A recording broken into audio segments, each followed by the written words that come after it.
Bismillahirrahmanirrahim. Assalamualaikum warahmatullahi wabarakatuh. Pemirsa channel terpilih MTA TV dan juga pendengar Barsada FM dimanapun Anda berada. Syukur Alhamdulillah bersamaan kita di siang hari ini kita dipertemukan kembali dalam acara Ruang Psikologi. Dan di sini sampai nanti kurang lebih pukul 2 siang kita akan bersama dengan saya Taskia di sini yang akan memandu Anda di gelaran Ruang Psikologi. Baik, pemirsa dan juga pendengar, di siang hari ini kita akan bertemu ya dengan narasumber kita. Di sebelah saya sudah ada Dr. Suroyah Amin, spesialis kedokteran jiwa. Kita sapa. Assalamualaikum warahmatullahi wabarakatuh, dokter. Waalaikumsalam warahmatullahi wabarakatuh, Mbak Isna. Ya, kabar baik, dokter? Alhamdulillah. Alhamdulillah. Di siang hari ini, dokter, kita temanya tentang depresi. Nanti kita akan membahasnya lebih jauh lagi begitu ya, dokter ya. Untuk Anda pemirsa dan juga pendengar, Anda bisa bergabung di line telepon kami 02716793000 atau melalui SMS maupun WhatsApp kami di 08112553.000. Ya, baik dokter. Untuk kesempatan siang hari ini terkait tema kita di siang hari ini, dokter, ini bisa dijelaskan lebih dulu sebenarnya apa itu depresi dan tanda-tandanya seperti apa, dokter? Oke.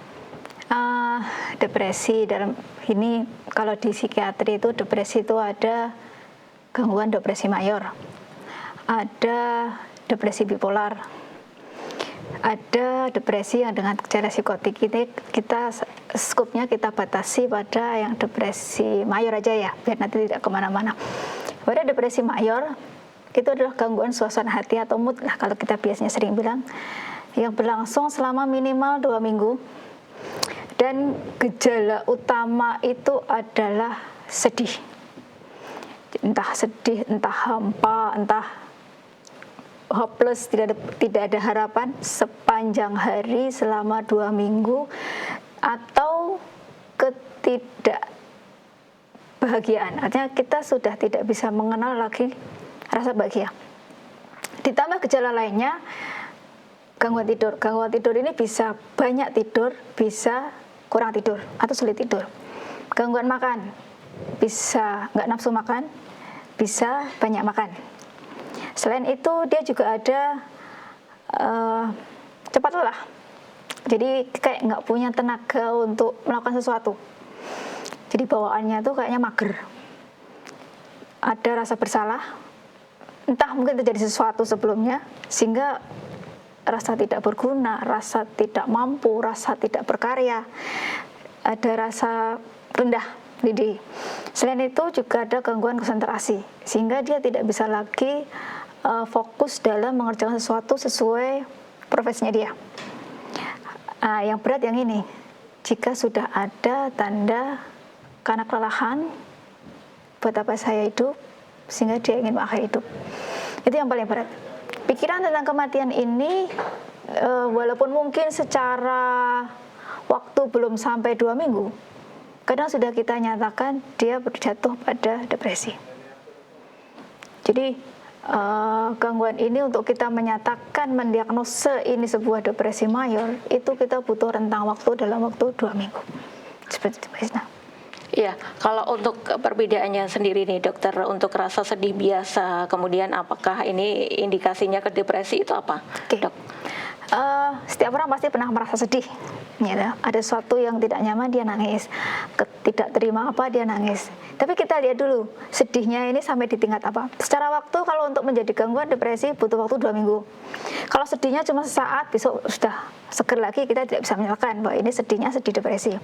Selain itu kalau sedih biasa atau stres karena sesuatu, secara performance atau profesi itu dia masih bisa melakukan sesuai dengan profesinya. Kalau sudah depresi itu mesti ada gangguan performance. Ringan, sedang, beratnya tergantung dampak pada performance-nya dia. Sehingga kita menyatakan, wah depresinya sudah cukup berat karena dia sudah tidak bisa berkarya apapun. Sebagai karya ini macam-macam tergantung profesi awal. Ibu rumah tangga, dia sudah tidak bisa masak, atau misalnya kita masak bahasanya kosong lah gitu, karena dia tidak konsentrasi. Sudah tidak bisa mampu membersihkan rumah serumah, Dia hanya mampu lagi baru sekamar aja dia sudah capek.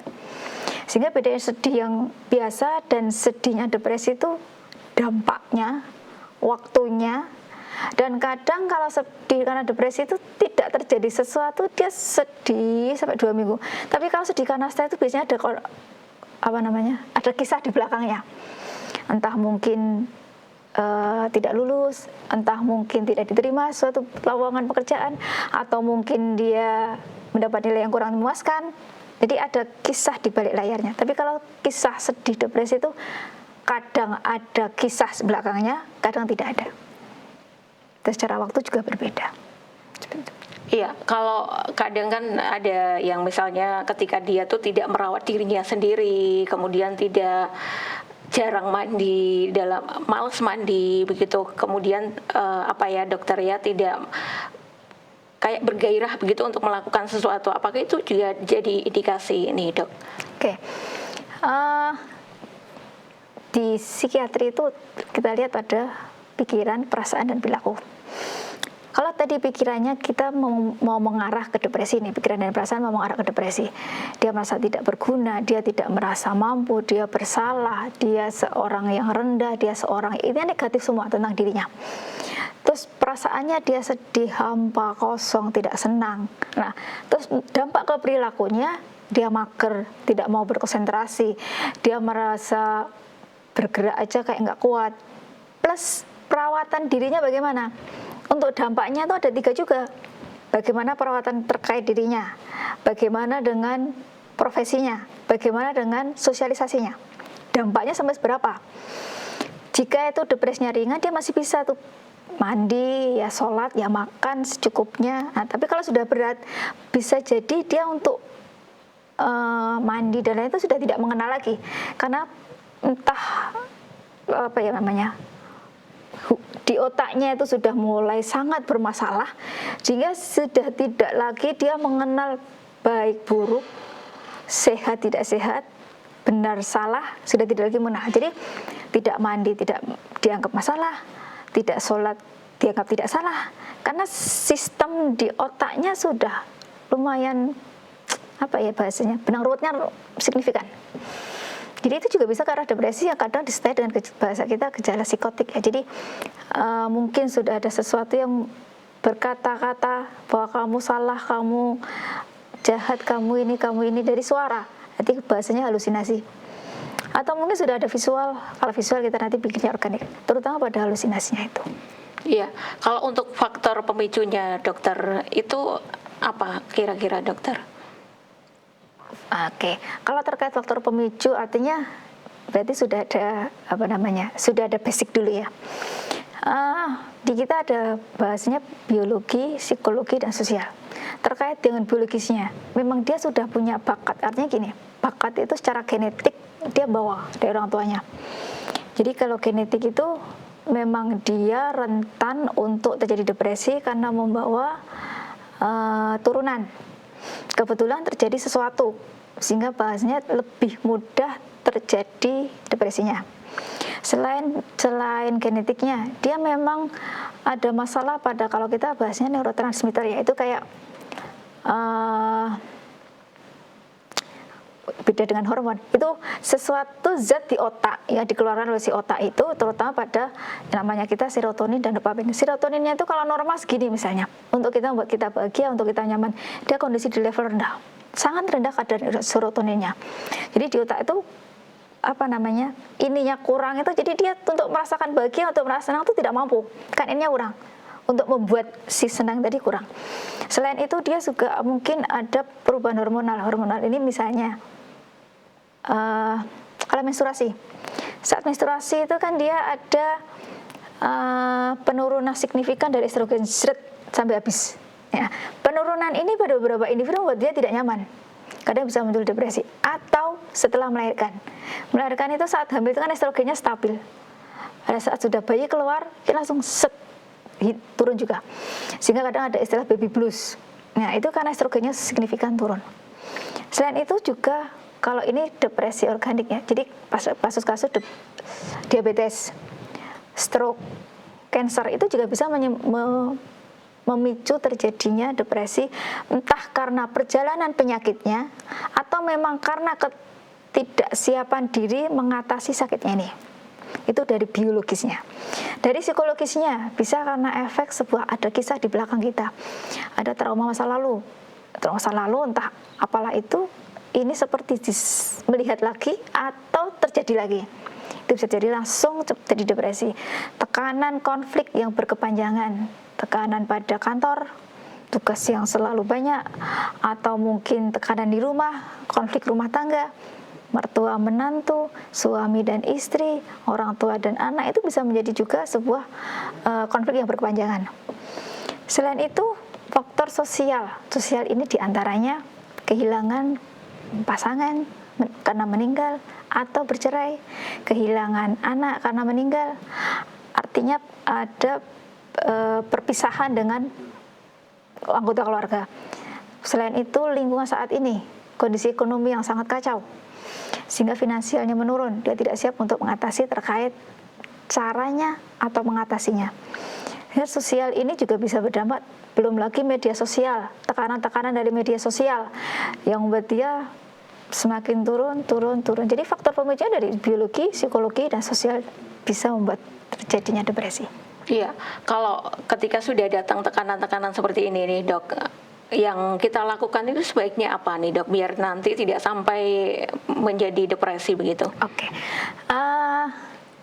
Kita kaitannya dengan bahasanya coping ya. Jadi kayak mekanisme pertahanan tubuh dalam mensikapi sesuatu, seperti daya tahan sistem imun, kekebalan tubuh terkait penyakit. Bagaimana cara meningkatkan kekebalan penyakit? Bisa dengan vitamin misalnya, bisa dengan olahraga, sama.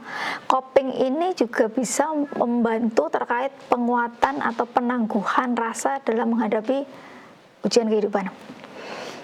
Terkait mensikapi coping ini, itu juga kembali ke individu. Artinya tiap orang itu dalam mensikapi sebuah stres itu beda-beda. Balik lagi ke kepribadiannya juga.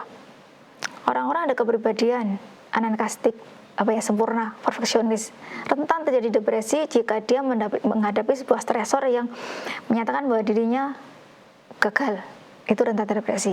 Orang-orang dengan histrionik, ingin tampil, dia dikomentari sangat tentang tampilannya, itu juga bisa menjadi depresi. Itu tadi terkait kepribadian. Terkait pertahanan diri yang coping tadi, harapan kita dalam mensikapi sebuah ujian atau stresor itu, kita lihat dulu, memang akan mungkin turun dulu. Jadi bahasanya dalam mensikapi ujian itu kita kan ada awalnya itu adalah denial, menolak. Oh, nggak mungkin ini aku terjadi ini. Tahap kedua, angel, marah. Saya tuh sudah begini-begini, kenapa saya masih dikasih ujian ini? Terus yang ketiga nanti bergening.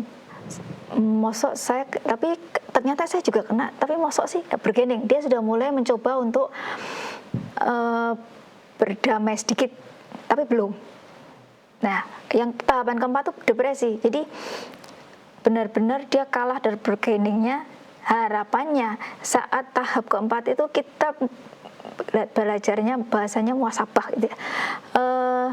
Menilai diri, kemampuan diri, kelemahan diri, sehingga nantinya memang saya saat ini sedang ujian, tapi saya pasti akan bisa menghadapinya. Nah, endingnya kita acceptance, menerima tentang ujian ini. Oke, ujian ini adalah solusinya ini, sehingga saya harus bergerak. Kalau kita stuck di sini, berhenti di sini, kita tidak akan pernah sampai ke sana.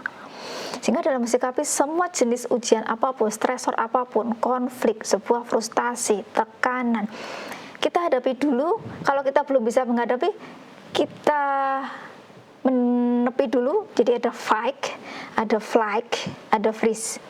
Kita kabur dulu. Aku nggak bisa, menepi dulu sambil kita mencari tahapan tadi.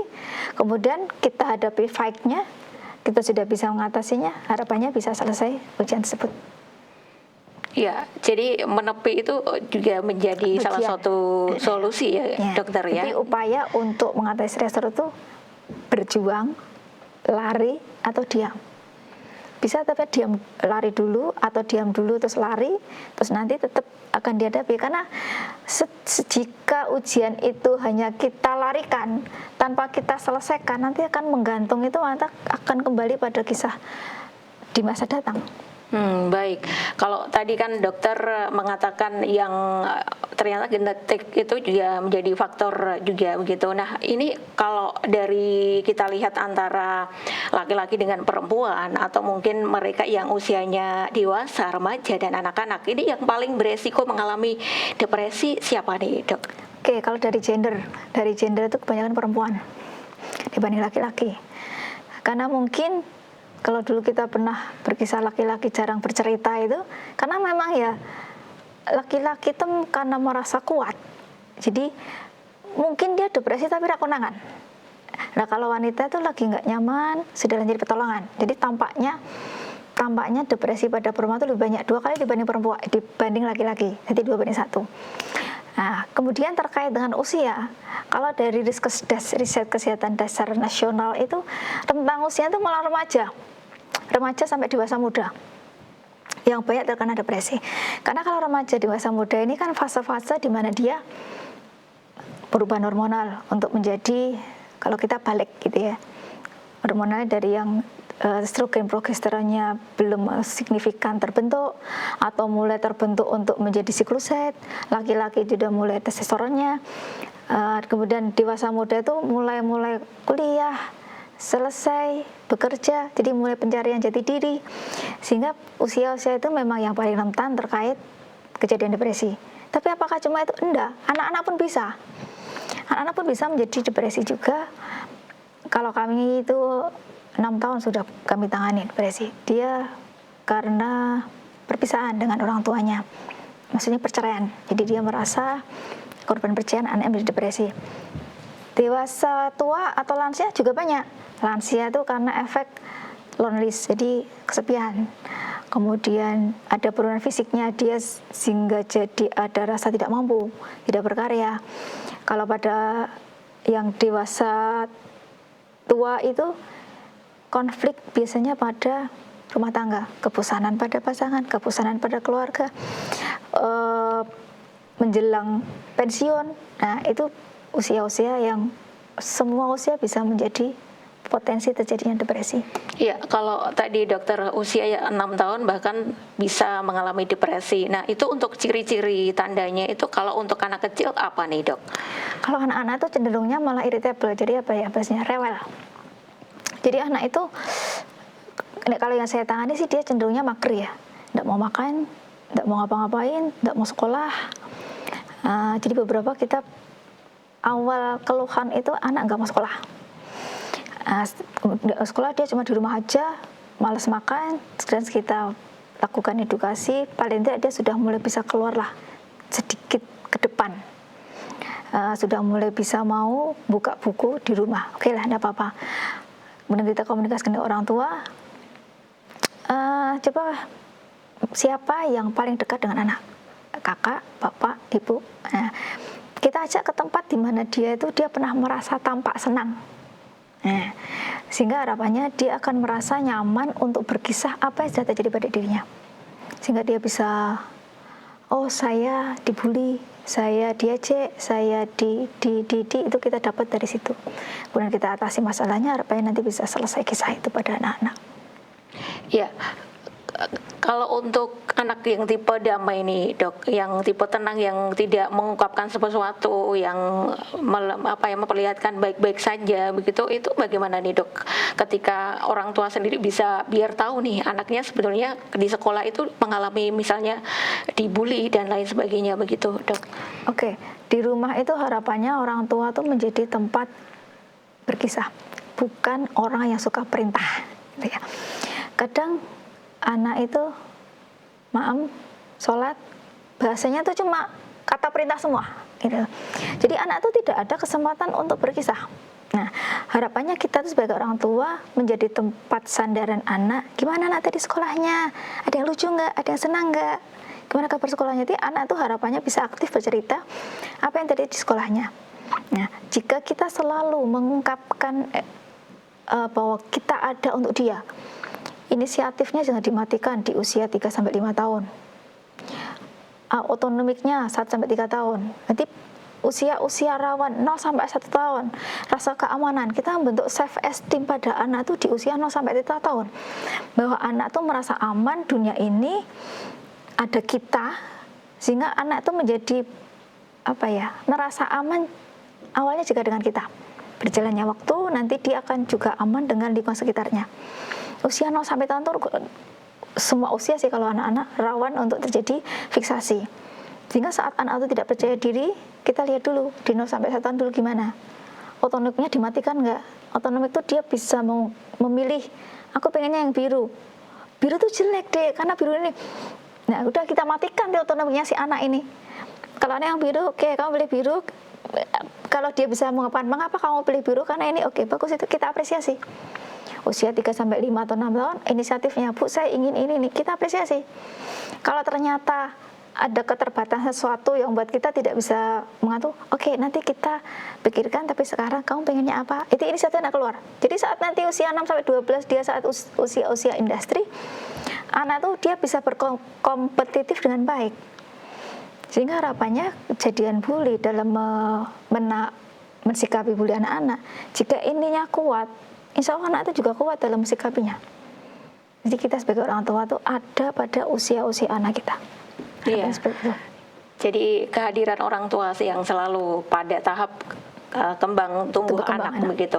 Ya dokter, baik, kita nanti lanjutkan di sesi yang kedua dokter. Dan untuk pemirsa MTA TV dan juga pendengar, Anda bisa bergabung di line telepon kami 027163812, maksud kami 02716793000, atau di SMS maupun WhatsApp kami di 08112553000. Dan ruang psikologi akan kembali selepas beberapa informasi yang berikut ini.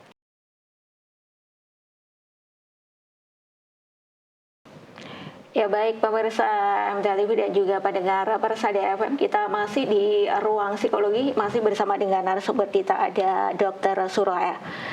Suroya Amin, spesialis kedokteran jiwa. Dan baik, untuk Anda yang ingin bergabung, Anda bisa bergabung di 02716793000 atau di SMS maupun WhatsApp kami di 081123553000. Ya dokter, ini sudah ada yang bertanya nih dok, saya bacakan dari Mbak Sari di Solo. Banyak orang yang menganggap orang depresi itu karena kurang ibadah. Nah makanya lebih dekat dengan Allah. Bagaimana Bu Dokter menanggapi hal itu? Silakan dok.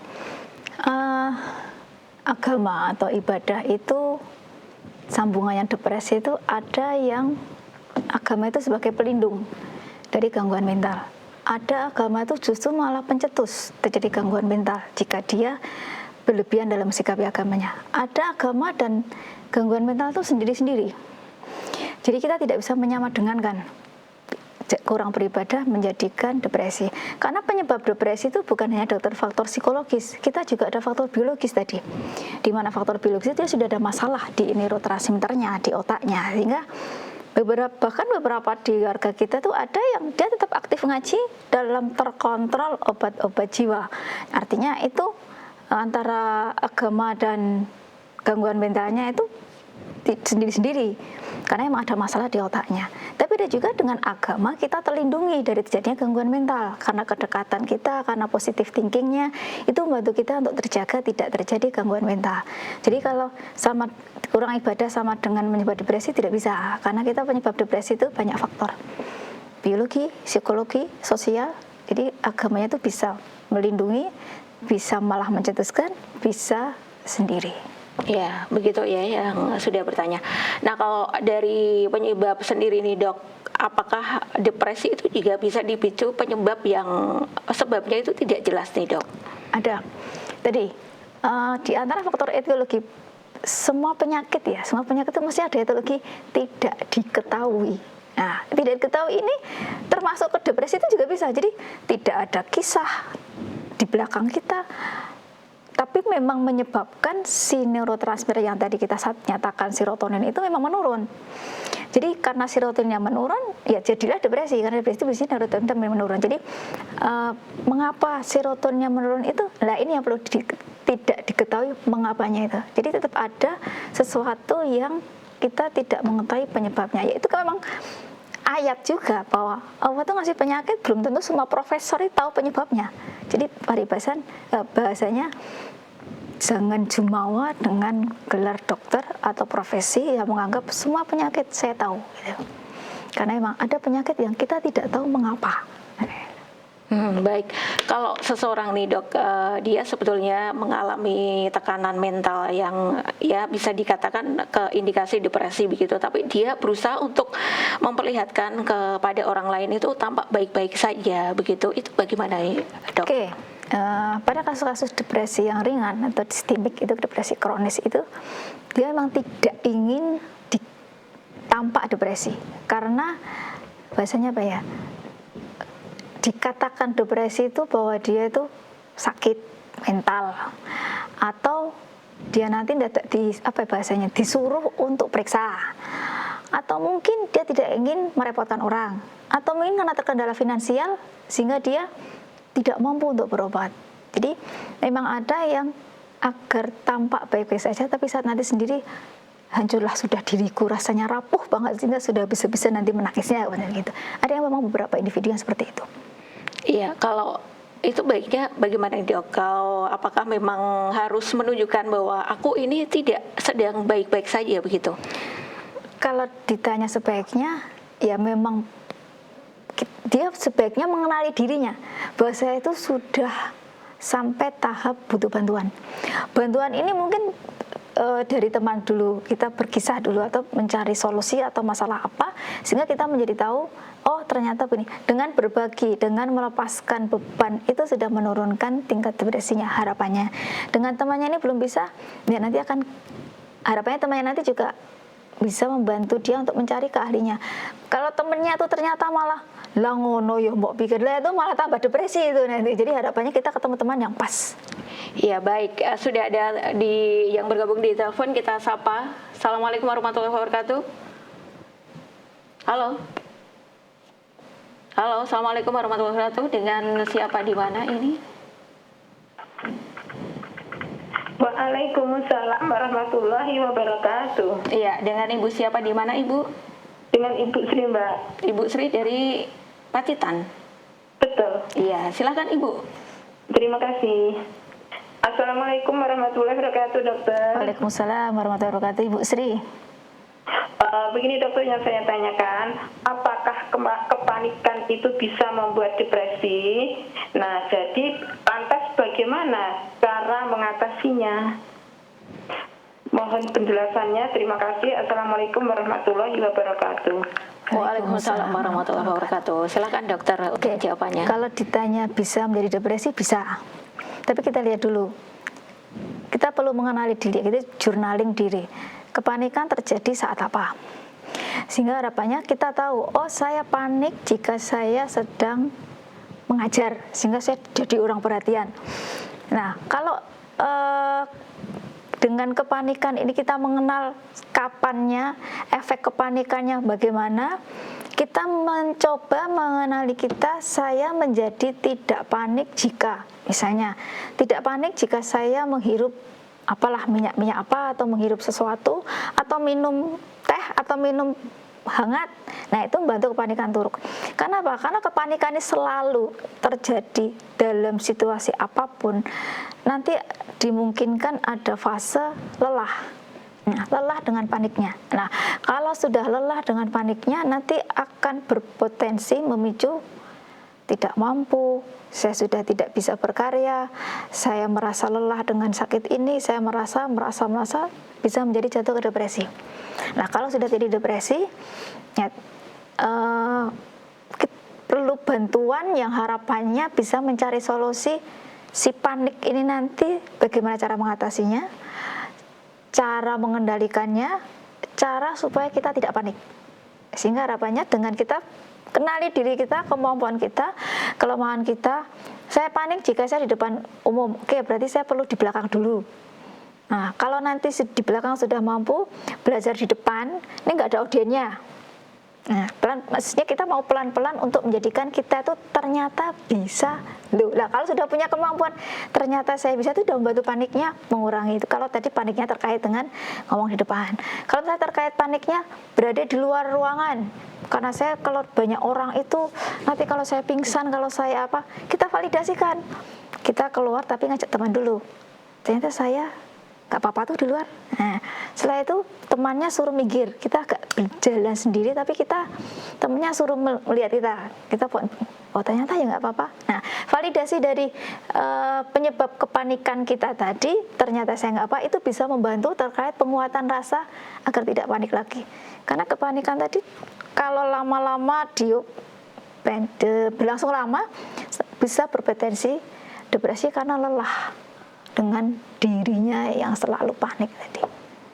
Iya, kalau untuk yang ini dok, misalnya serangan panik atau mungkin kita temui gejala awal dari depresi begitu, itu apakah sebaiknya memang harus datang ke misalnya ke psikolog atau ke psikiater begitu dok?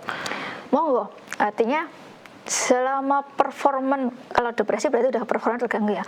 Kalau sudah terganggu performance-nya, psikolog atau psikiater. Tapi kalau panik dan sedih, beda kan tadi kan, sedih dan depresi kan beda. Kalau panik dan sedih mungkin bisa ke teman dulu, misalnya berbagi dulu, merilis dengan bebannya, itu masih bisa. Tapi kalau sudah sampai depresi, ya itu memang perlu ke ahlinya, psikolog atau psikiater. Ya baik, ini ada yang sudah bertanya kembali dok, ini seorang bapak ya, hamba Allah, pikiran saya itu mudah loncat, kadang damai, tiba-tiba berpikir negatif yang aneh-aneh. Nah pertanyaannya bagaimana agar konsisten, tetap baik, damai dan positif? Silakan dok. Pikiran yang loncat dari damai menjadi tenang, sangat mungkin itu terjadi pada saat kita, kalau bahasa alainya itu gabut gitu ya. Jadi pada saat kita ya ngelamun atau diam, kita tampaknya diam, tapi ininya berjalan-jalan. Jadi pikirannya mengembara, padahal raganya di sini. Jadi harapan kita untuk mengatasi itu, sibukkan diri. Entah itu sibuk di kebun,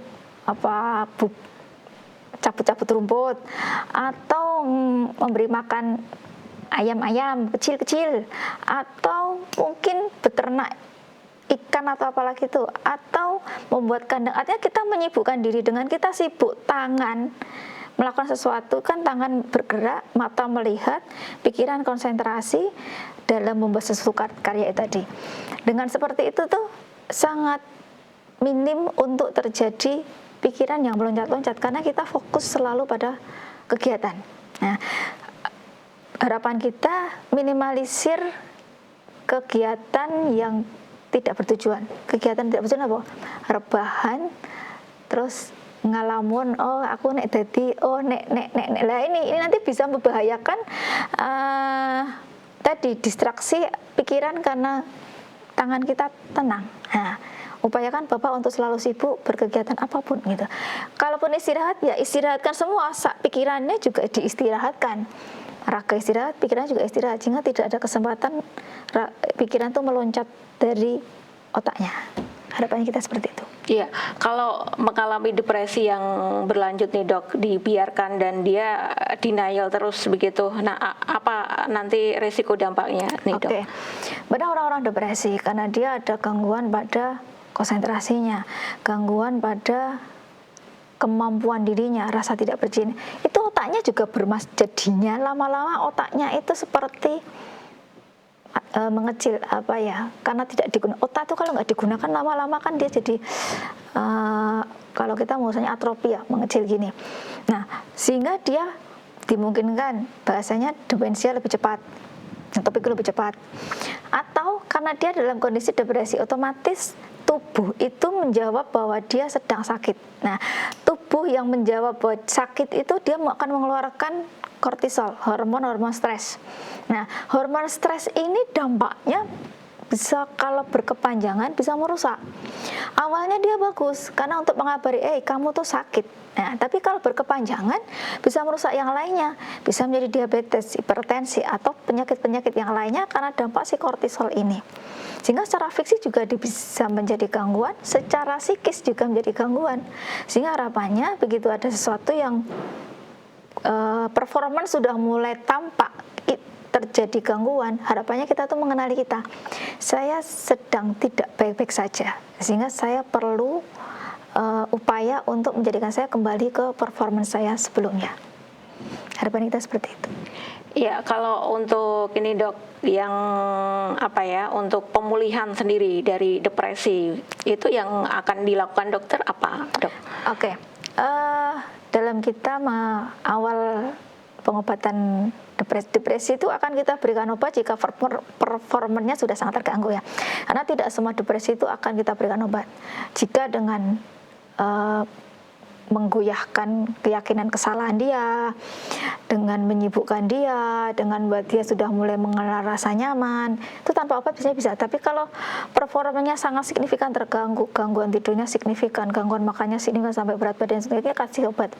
Pada saat kita kasih obat, target awal adalah dia membaik dulu. Setelah dia membaik, dia berjalannya waktu kita beri keyakinan terkait dengan value-nya atau harga dirinya, bahwa dia itu seorang yang mampu, dia bisa berkarya, dia bisa bermanfaat untuk yang lainnya. Setelah dia punya pikiran yang kemampuan dirinya, bahwa dia itu punya kemampuan lebih, lalu kita bantu untuk sosialisasinya agar dia bisa berkarya lagi. Nah, jika sudah bisa berkarya lagi, dia harapannya kita bahasanya maintain, nanti pemeliharaannya dengan olahraga. Kita harapannya bisa olahraga ringan sampai sedang 150 sampai 250 menit per minggu dengan olahraga yang bentuknya kardiak ya, sepedaan, berenang, jalan. Nah, selain olahraga, kita setelah tidurnya tadi terbentuk, kita upayakan dia tidur cukup. Cukup ini sifatnya relatif. Jadi dia biasanya di berapa jam? Kalau dia biasanya di 8 jam ya enggak apa-apa. 8 jam karena 8 jam itu tidak sama dengan dia tidak bisa sholat malam ya, karena 8 jam itu dalam 24 jam, bukan 8 jam di malam tok. Nah, siangnya kita setting tidur setengah jam untuk recharge yang kegiatan pagi, malamnya misalnya 7,5 jam masih cukup. Habis sisa setengah 8, jam 8 kita tidur, setengah 4 bangun itu masih bisa untuk sholat malam. Jadi jumlah jam cukup untuk dia, kegiatan ibadah masih cukup. Sehingga dengan kita semua berjalan beriringan, makannya makanan sehat, nah itu maintenance-nya harapannya bisa cepat pulih depresinya. Iya, kalau seperti solusi olahraga seperti lari, jalan kaki, begitu apa juga jadi solusi, dok? Iya, olahraga yang teratur itu dia bisa mengeluarkan kalau kita nyatakan hormon endorfinnya. Jadi hormon endorfin itu hormon yang anti nyeri. Dia itu bahkan lebih kuat daripada morfin buatan. Sehingga kalau rilis olahraganya benar, teratur, ritmes, ringan sedang di 150-200 menit, harapannya itu terjaga endorfinnya. Endorfinnya terjaga, serotoninnya terjaga, sehingga bisa bahagia ya terasa. Kadang ada sakit tapi bisa teratasi karena si hormon tadi bisa mengatasi nyerinya. Sehingga harapannya hidupnya itu stabil, nyaman untuk menghadapi ujian-ujian kehidupan. Iya, kalau kita sebagai sahabat sendiri nih, dok, memiliki teman yang sedang mengalami depresi, apa yang sebaiknya kita lakukan, dok? Oke, kalau kita sebagai sahabat, kita pastikan dulu kita frekuensinya sama dulu. Nah, dan kita menjadi teman yang awalnya tuh pendengar yang aktif. Jadi dengan dia ngomong cerita, jangan dipedot, jangan diputus, biarkan semua sampai setengah jam kita diamnya ini, tapi jangan sampai kita upayakan tidak menertawakan kisahnya yang menganggap lebay gitu ya. Hingga tetap wajahnya itu tetap wajah sama, kita memperhatikan. Selesai dia bercerita keinginanmu apa yang perlu saya bantu. Jadi kita menjadikan diri kita tuh ada untuk dia. Itu sangat membantu orang-orang yang depresi, yang merasa tidak punya teman, tidak mampu rendah diri dan lain-lain, itu bisa salah satu upaya untuk membantu rilisnya dia. Termasuk misalnya dia pakai acara marah-marah atau apa tuh, ya biarkan dia keluar semua dulu. Sampai kata-katanya kita biarkan dia mengeluarkan kata, kita diam dulu. Dia dia sebelah tenang, kita juga tenang dulu. Karena memberikan ruang waktu untuk bernafas itu kadang justru lebih bagus daripada 1000 kata. Dengan ruang dari rilis. Nah, setelah dia rilis, sudah nyaman, ya entah nyamannya dikasih minum atau apalah itu, baru kita bisa berbicara. Karena dengan adanya jeda tadi itu harapannya dari si otak emosi itu udah pindah ke otak pikir.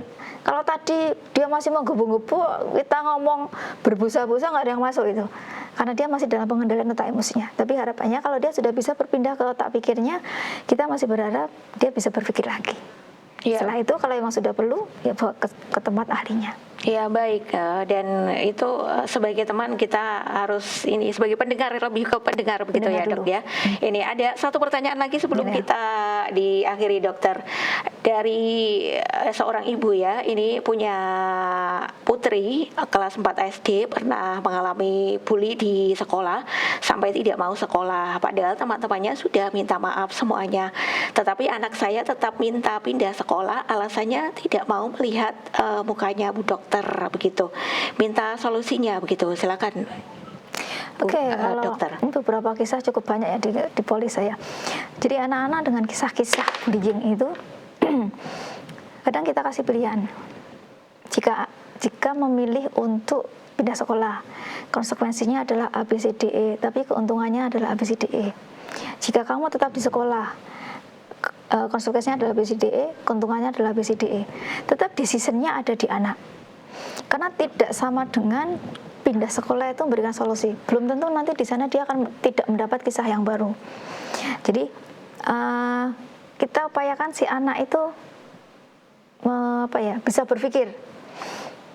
Kalau memang kiranya sudah tidak bisa dengan kata, mungkin bisa dibawa ke ahlinya, mau ke psikolog monggo, ke psikiater monggo, mungkin kita bantu dengan obat biar otaknya itu yang kemarin sempat ruwet benangnya, kita berikan obat tuh benangnya tertata, sehingga harapannya bisa tertata benangnya, serotoninnya naik lagi, dia bisa berpikir jernih, sehingga bisa memilih dengan pilihan yang tepat. Harapannya seperti itu. Ya, begitu ya, Ibu Suminem yang ada di Colomadu yang sudah bertanya. Ya baik dokter, kita tidak terasa sudah berada di penghujung waktu dokter. Sebelum diakhiri ada hal yang perlu disampaikan kembali. Silakan dokter. Oke. Harapannya kita itu mengenal kita. Kita sangat mengenal kapan kita nyaman, kapan kita tidak nyaman. Ketidaknyamannya dalam bentuk apa? Kesedihan, ketidakmampuan energi, sakit fisik karena kemarin tubuh lebih dulu bicara dibanding kata, sehingga saat itu mulai terjadi, saya sedang tidak baik-baik saja, saya butuh rilis pelepasan yang mana saya dulu pernah nyaman jika saya ke pantai teriak, saya hiking sehingga saya berasa merasakan banyaknya oksigen di gunung. Jadi kita sangat mengenali dan kita sangat bisa mengatasi apa yang terjadi pada diri kita dengan sebaik-baiknya. Ya baik, terima kasih Dokter Suroya atas waktunya di Ruang Psikologi. Sukses selalu untuk Dokter Suroya dan sehat selalu juga. Amin. Assalamualaikum warahmatullahi wabarakatuh. Waalaikumsalam warahmatullahi wabarakatuh. Ya, dan baik pemirsa dan juga pendengar, sampai di sini bersamaan kita di Ruang Psikologi, dan terima kasih atas kebersamaan Anda. Akhirnya saya Isna Tazkiyah mewakili segenap kru yang bertugas pamit undur diri.